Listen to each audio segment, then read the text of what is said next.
today we have Bill Perrottet talking Chillean needlegrass for us on this event for the Chillean Needlegrass Action Group in Marlborough. So we're spreading our knowledge and finding our knowledge from different places, and Bill's about to give us a rundown. Hi everyone. Yeah, I'm Bill Perrottet. We have a mixed livestock farm, Urangandie at Guyra in New South Wales. When we moved, it was quite a rundown farm, a couple of generations, sort of too long. A lot of blackberries, nodding thistles, and after I sort of was here for a while, I found out about the Chillean needlegrass. So we're located sort of in central New South Wales. Since '99, we've been here sort of 26 years. Battled with Chillean needlegrass right through that time. That's a map of our farm. We've slowly sort of expanded and leased a bit of country since we've been here, and we've just added a bit on that takes us sort of on the northwestern side of the picture there and settled in that in February, and another 300 hectares. It was fairly heavily infested with Chillean needlegrass, but we didn't seem to pay much less than anywhere else in the district without it, and that's one thing that's been fairly consistent since we've been here. Stock on at the moment, we're fairly optimistic about the cattle market, and we're probably running a few more cattle than we normally do and just trying to get them through winter. 1,000 weaner steers, 450 preg-tested in-calf cows, 200 replacement heifers, 2,300 ewes, and we've stopped buying merino rams, and we just buy them in now and join them to Dorsets. Shear in spring, sort of do that anyway, even that's sort of the district thing that we do here anyway, but it certainly helps a little bit with Chillean needlegrass not having too much wool at that period. And running about 1,000 wethers, once again, we've got to buy those in. We've been running goats since we've been here. Sort of started with feral goats from out on the flats where I was, where there's sort of lots of them just running wild, and put them here.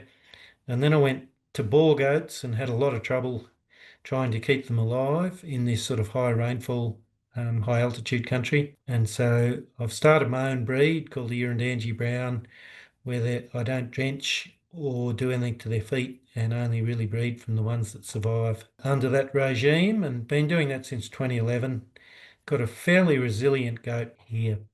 They are only for weeds. There's not actually much money in them, but we send sort of 400 a year to the works. We're not restricted with selling stock, but when you declare in the online sales that you have Chillean needlegrass, it's sort of declaring to the world that you've got it in your stock, and it sort of rules out that method of sale. Even lambs here go to feedlots, and they usually shear them and put them straight in. I've been selling them out of the paddock, not declaring anything, and buyer beware, and selling them reasonably well. The last few years, I usually sell them as weaners straight off mum, and keep a few on farm off the tail to sell sort of midwinter about now. With cattle, there doesn't seem to be any real restriction. Certainly, if you're selling pregnant cows and your farm's got a reputation for having Chillean needlegrass, that could be a problem. But with steers, all mine go to the feedlot or to slaughter, and the cows are pretty much the same. We don't join for our last year and sell them as empty cows. So it's not really affecting us much with cattle, and we've found that cattle are certainly less affected, like they can handle Chillean needlegrass, the grass and the seed a lot better. Our biggest problem here, and I'd say it'd be the same as you, is just when we're starting to hit our straps in late November with our pasture curve, peak production, the Chillean needlegrass comes up and nothing eats it. And we're really battling with that where it's fairly thick.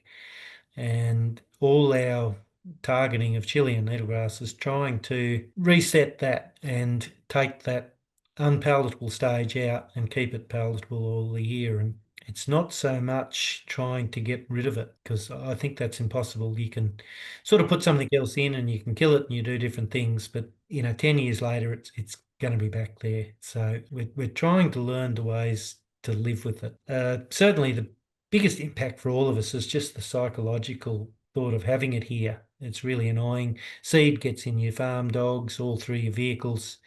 You see it in all the stock. And it's really only during that seeding period that it annoys you. For the rest of the year, it's short and green here and quite good feed. It just seems to create its own environment and dominate and create a monoculture. So anytime you create bare soil, it seems to win. If you cultivate, it seems to spread pretty quickly through the roots. The strategy we've got is not to eradicate, although we'd love to do that. Our main method at the moment is weed wiping. Unfortunately, you've only got a very short window to get in and do that.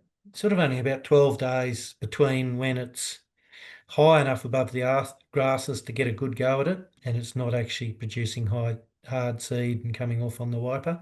And we're just sort of flat out at that period, making sure we've got spare tyres and everything ready and a bit of time off all the livestock and get in and do that. The other thing we've been doing for a long time is slashing, and that's working really well. It's sort of not killing it as much, and sometimes it's reseeding if your timing's not quite right, and it's certainly spreading the seed, so it's not ideal. But a combination of those two, like if you're sort of outside the timing of the weed wiping, you can tidy up for one, if it's wet weather or whatever, you can't get it done. The last couple of years it's been breakdowns, and we're getting better organised with that. We can go in and slash. The other option we've got's broadleaves, and then using verdict or fusillade to control grasses. And we usually get a 4-year term out of the clovers, chicory, lucerne, plantain, a photobrassica the first year. Yeah, that's been working reasonably well. I'm not sure if it's cost effective, just the cost of sowing and spraying and the production you get off it compared to a permanent pasture, but it's certainly a good method, and we might get sort of 5 to 10 years after that 4-year period where we haven't got much Chillean nettlegrass in the new pasture we plant after that. That's a picture of the slashing. We've got a 16 ton vibrating roller, and so we try and get country in pretty good shape with rocks and push them in, pick up the really big ones so that we can have a good go at it with the slashing and get it ready, even fill in a few holes and things like that in the country that has Chillean nettlegrass. Usually try and do it just below the seed height, and then hopefully that gives clovers and things that are under it a bit of a competitive advantage. For a long time we did chemical topping, and we found that created too much bare soil, and we got thistles, and the Chillean nettlegrass quite enjoyed it with the new seedlings coming. But yeah, so we got every weed under the sun when we were doing the topping, and sometimes we went a bit too hard and killed nearly everything for one reason or another. So we've stopped doing that. That's our weed wiper. It's 6 metres. We've got a GPS and we set it on about 8 kilometres an hour, so we can get a fair bit done. Once again, the country has to be in pretty good shape. You can see that's not very heavy duty. So we've been practicing the last couple of years trying to get ourselves organised and get the country right, get the machine right. Hopefully this year we'll get in and get a fair bit more done. In those weed wiped areas, we've spread quite a bit of seed with a drone afterwards, hoping that it'll go into the dead Chillean nettlegrass after wiping and establish. And that's mainly broadleafs again into there, but it's usually us leftover seed from when we sow. We just order a bit more and then wait until the sort of late spring, early summer and put that out after wiping. We've also drilled quite a bit in, and that's picture at the bottom's where we've drilled in a bit of chicory and plantain and lucerne. It's reasonably resilient with Roundup, especially lucerne if it's got, and chicory if they've got the roots down. In an ideal world, we would have had that grazed down completely, which I did in a lot of the paddocks, but that's sort of sticking up enough to get wiped there. 3 litres a hectare is about what we put out. So that's some of the after with weed wiping. The one on the left there was a really thick patch, like I was pushing through it. It was up sort of probably about 1/2 metre, and they're nodding thistles that was in there as well. So it was really in quite bad shape. Sort of after that, when we'd put the stock through under fairly dense rotation, it came up fairly short and green and looked pretty good. There was still Chillean nettlegrass. We're not getting much else coming, but it makes it useful. It takes out that seed cycle. Yeah, so by the autumn, you've got a pretty short, fresh, nice feed. That's a bit of Chillean. That's just in front of my cattle yards where I wiped it. and it actually killed off all the Chillean and left all the other sweet stuff underneath. It sort of, you can see those plantain seed heads coming up there. It sort of burnt those off, but didn't kill the plant, and it turned, and there's obviously quite a bit of younger Chilean needlegrass in under there, but it is still a fairly good mix of plants, which is what we're after in under that. This is our broadleaf option. Probably got about 150 hectares to that regime in various years of some are brand new and some are hitting their end.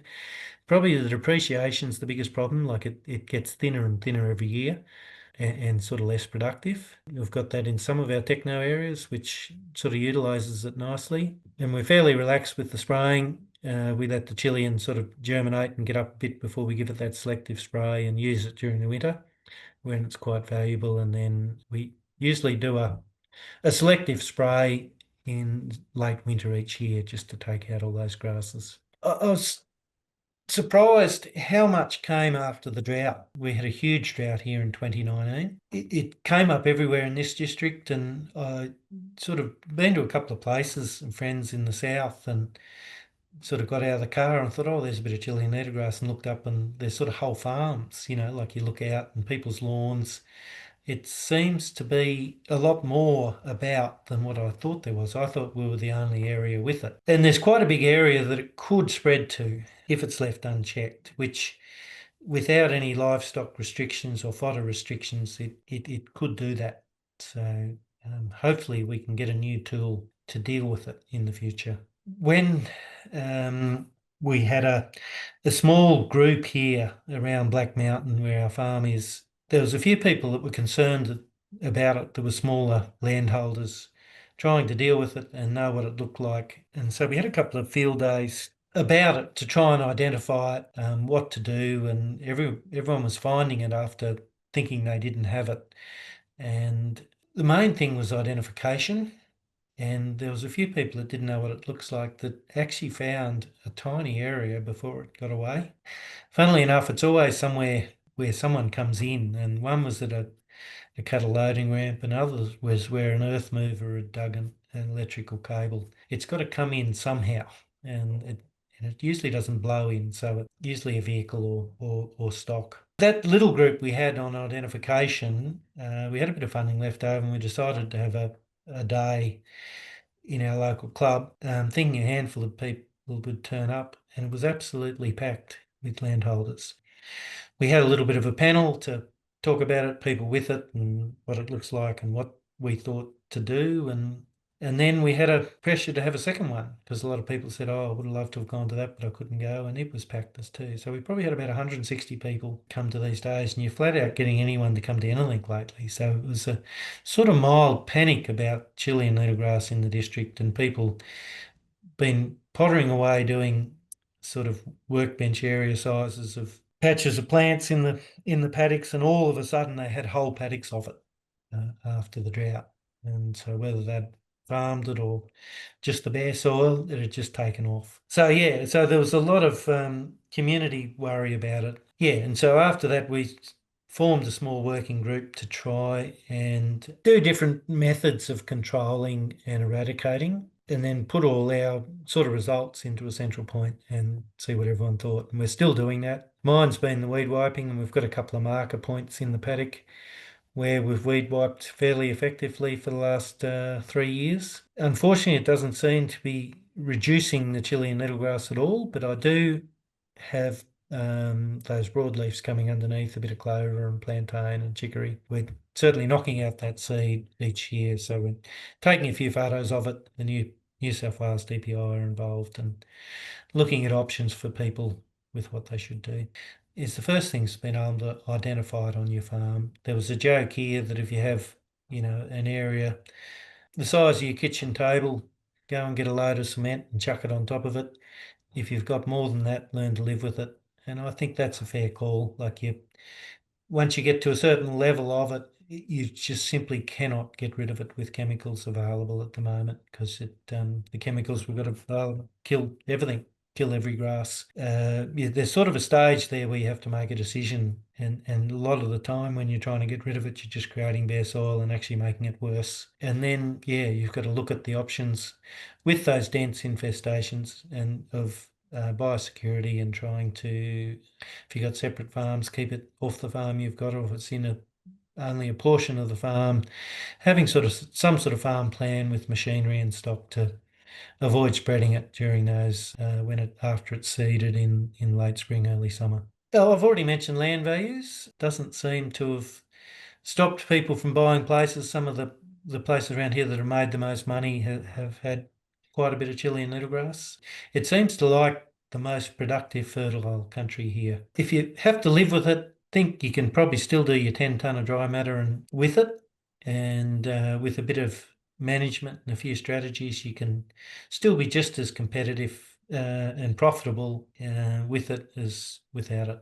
On my thoughts, it seems to create its own monoculture pretty quickly, and just when you're in those paddocks, we do a fair bit of temporary fencing, and you're trying to put tread-ins in, and the soil's really hard. Like, you sort of hit it with your foot to put a tread-in in it, and gives a bit of a bounce, and there's something about the soil that seems to turn it, really brittle. And we just sort of wondered, the chicken before the egg, like, is it bad soil and Chilean needlegrass comes in, or is it Chilean needle comes in and turns it bad? The scientists tell us this is not the case with the people I've spoken to, but all the farmers with it. So there's sort of just Chilean needlegrass and really hard bare ground between where it is. Once again, stay positive and try not to let it get you down, and try and keep it short and green. Well, thanks very much, Bill. That's That's all a good. very intriguing talk, and I found it very fascinating. Are there any questions? Bill is now going to be live, so we've recorded this, but now we'll switch to him for some live questions.